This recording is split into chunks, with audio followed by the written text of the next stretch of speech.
So the sit I'm going to do this morning is actually taken, the practice is taken from a colleague and someone who I admire a great deal, Brandon Nappy, who heads up Copper Beach. And he had done this beautiful practice, and maybe some of you have done it as well. But in that practice, I'm going to read a poem several times, and then I'll guide us to listen to different parts of the poem and reflect on that. And then I'll make plenty of room for silence after that. And if you don't, if this practice doesn't call to you today, then feel free to put me on mute so you can't hear me, and that's fine. I'd really like you to follow your own heart of what it's needing. But I will let you know that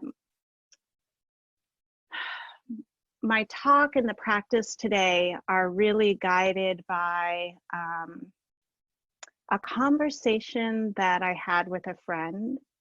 It was short, but it's happened over a couple of times, and it is on the topic of life and death. And so this practice will touch on that as well.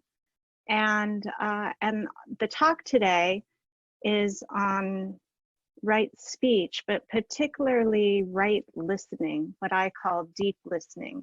Thich Nhat Hanh, I think, calls it deep listening. So I'm borrowing it from him.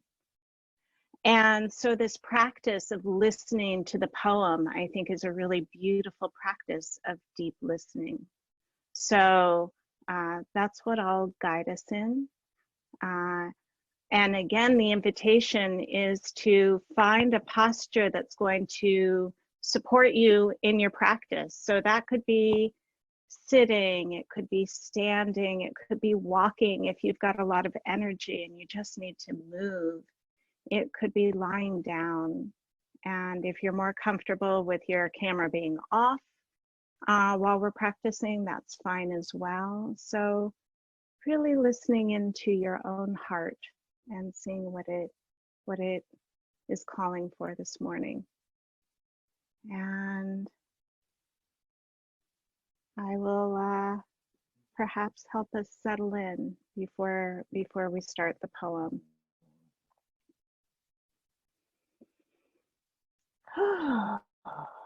So finding your seat, whatever that means for you.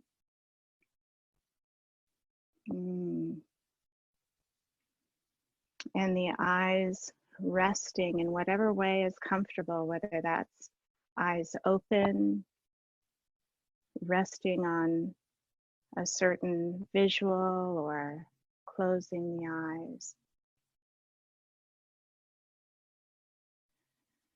And I've been loving this phrase lately of don't know mind, and what happens if we sit or lie down or stand as if we've never done it before.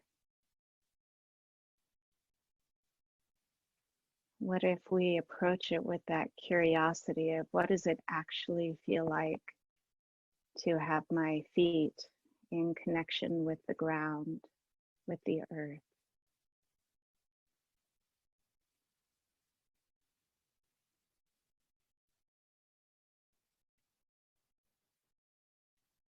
And what does it actually feel like for this body to be held by whatever it's resting on?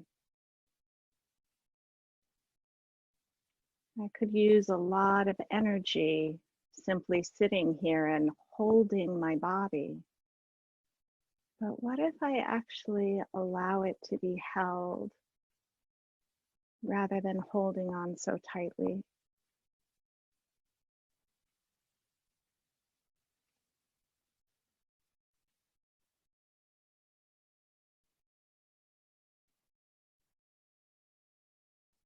And as I continue to settle in,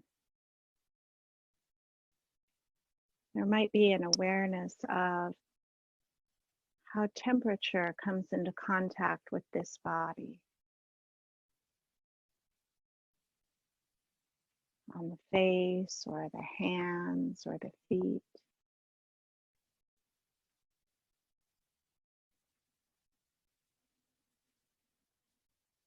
As if I've never been aware of the temperature in this moment before. What does that feel like?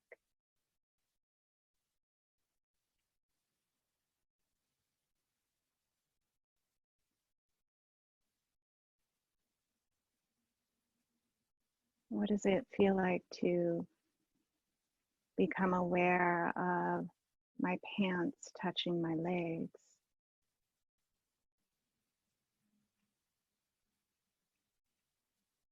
Feeling that material or the stretching of it.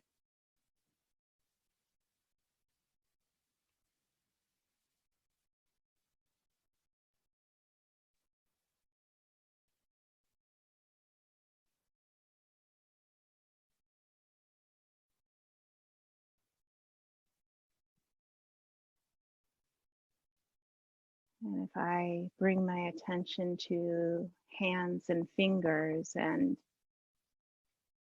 just ask, what does it feel like to have them resting? Is there tension here or relaxation?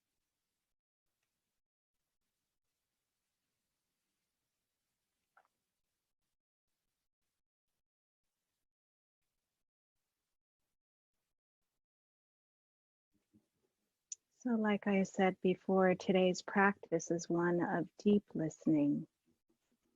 And another way to think of that is as receiving.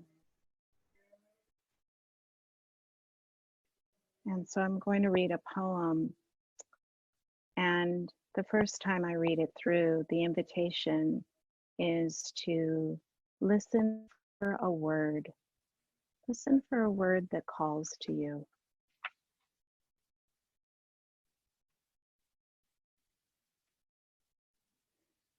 Don't just stand there with your hair turning gray. Soon enough, the seas will sink your little island. So while there is still the illusion of time, set out for another shore. No sense packing a bag. You won't be able to lift it in your boat. Give away all your collections. Take only new seeds and an old stick. Send out some prayers on the wind before you sail. Don't be afraid. Someone knows you're coming. An extra fish has been salted.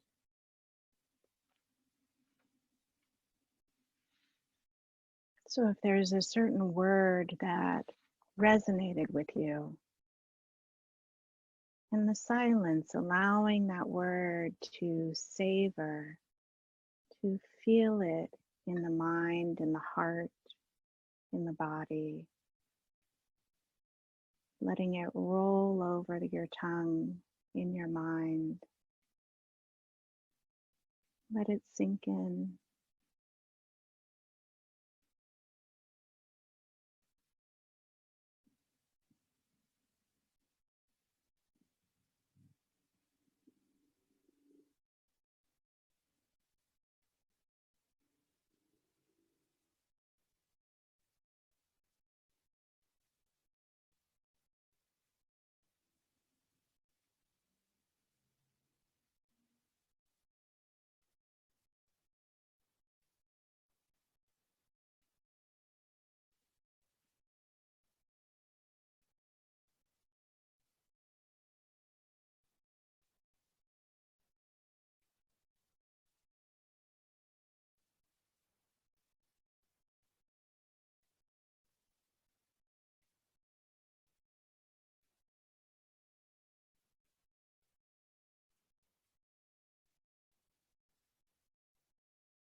I'm going to read the poem a second time.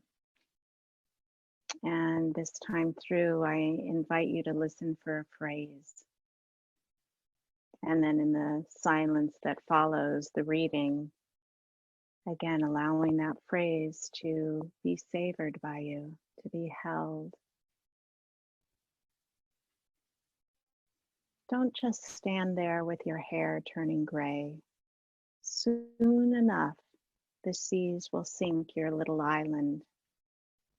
So while there is still the illusion of time, set out for another shore.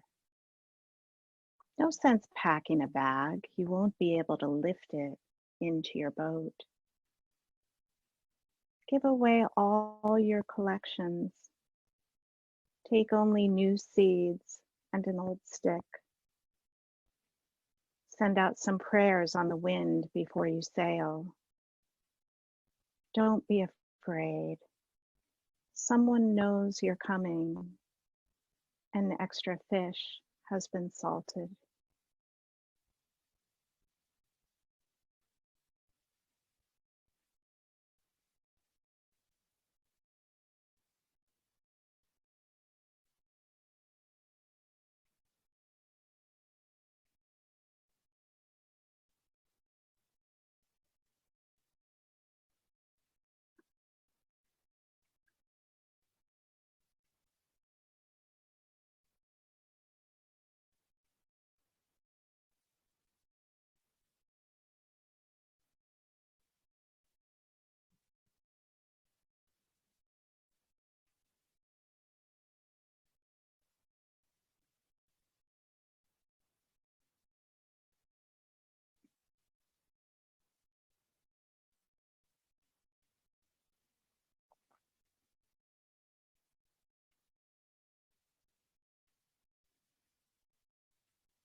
I'll read the poem one last time. And in this third time, the invitation is for you to listen to the poem's wisdom and how it's speaking to you today. Another way of thinking about that is, what is the nature of this poem for me?